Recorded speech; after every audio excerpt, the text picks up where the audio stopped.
Part 3 of my interview with Sean Spiller.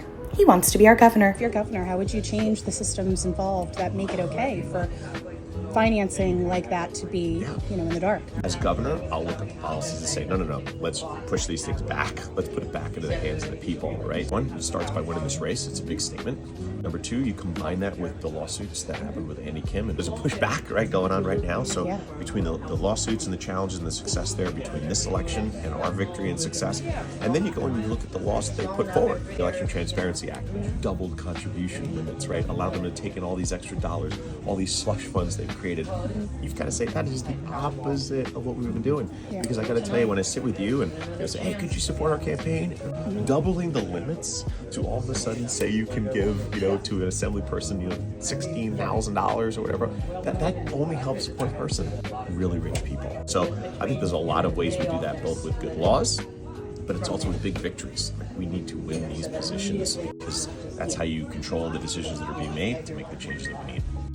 And the other Democrats vying for governor? Why do we think that folks who've taken the most money ever from Wall Street, ever, right now in this race, ever, are going to really fight to lower the income gap on income inequality? How do we think that a mayor who's totally funded by his big developers is going to work for housing that's affordable in our communities?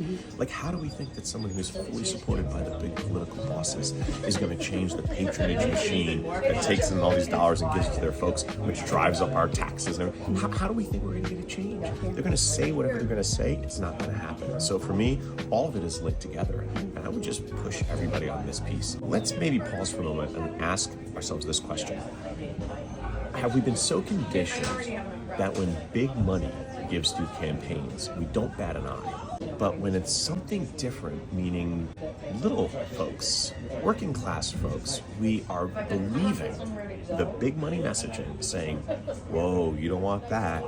Something suspicious here. Look over there. I just hope we can pause and say, hey, wait a minute, folks.